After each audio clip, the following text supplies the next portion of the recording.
বিসমিল্লাহির রহমানির রহিম। সহিহ বুখারী শরীফের 195, 196 এবং 197 তিনটি আয়াত আমরা এখন শুনবো। ওযু সম্পর্কিত হাদিস সমূহ। হযরত আনাস রাদিয়াল্লাহু তাআলা আনহু থেকে বর্ণিত, একবার নামাজের সময় হলে যাদের বাড়িঘর নিকটে ছিল তারা সবাই ওযু করার জন্য নিজ নিজ বাড়িতে চলে গেলেন। অল্প কিছু লোক নবী সাল্লাল্লাহু আলাইহি সাল্লামের কাছে রয়ে গেলেন। নবী সাল্লাল্লাহু আলাইহি সাল্লামের কাছে মেখজাব নামক একটি পানির ডালনা বা নিয়ে আসা হলো।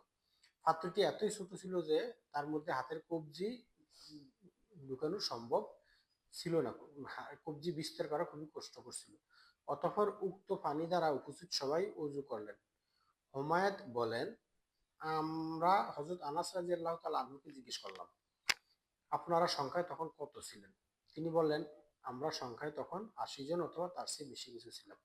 অর্থাৎ রাসূলুল্লাহ সাল্লাল্লাহু আলাইহি ওয়াসাল্লাম একদিন অনেকগুলো লোকজন একসাথে উজু করার জন্য একটি মাত্র পানির পাত্র পাইলেন, ছোট্ট পানি এবং পানি কম। তো সেই পাত্রটা দিয়ে রাসূলুল্লাহ সাল্লাল্লাহু আলাইহি ওয়াসাল্লামের দোয়ার বরকতে ৮০ জন, প্রায় ৮০ জনের মতো মানুষ একটা পাত্রে, ছোট্ট একটা পাত্রে পানি দ্বারা অজু করলেন। সেই কথাটা এখানে বোঝানো হয়েছে। অর্থাৎ রাসূলুল্লাহ সাল্লাল্লাহু আলাইহি ওয়াসাল্লামের দোয়ার বরকতে অজুর পানিতে যে বরকত হয়েছে সেটা আমরা বুঝলাম। ১৯৬ নম্বর হাদিসে আছে, হযরত আবু মুসা আশআরী রাদিয়াল্লাহু তাআলা আনহু থেকে বর্ণিত, একদা নবী করিম সাল্লাল্লাহু আলাইহি ওয়াসাল্লাম একটি পানির পাত্র নিয়ে আসতে বললেন। পাত্র নিয়ে আসা হলে তিনি তাতে হাত মোবারকদ্বয় এবং মুখমণ্ডল ধৌত করলেন এবং তারপর কুলি করলেন। হাত মোবারকদ্বয়, মুখমণ্ডল ধৌত করলেন এবং কুলি করলেন। অর্থাৎ সেক্ষেত্রে রাসূলুল্লাহ সাল্লাল্লাহু আলাইহি ওয়াসাল্লাম কিভাবে ওযু করেন বা করলেন সেই বিষয়টা আমরা এখানে জানতে পারলাম। ১৯৭ নম্বর হাদিসে আছে, হযরত আব্দুল্লাহ বিন যায়েদ রাদিয়াল্লাহু তাআলা আনহু থেকে বর্ণিত, তিনি বলেন, একদা নবী করিম সাল্লাল্লাহু আলাইহি ওয়াসাল্লাম আমাদের কাছে তাশরিফ আনলেন। আমরা তার জন্য তাম্র নিমৃত একটি পাত্র পানি সহ নিয়ে এলাম। অতঃপর তিনি ওযু করলেন।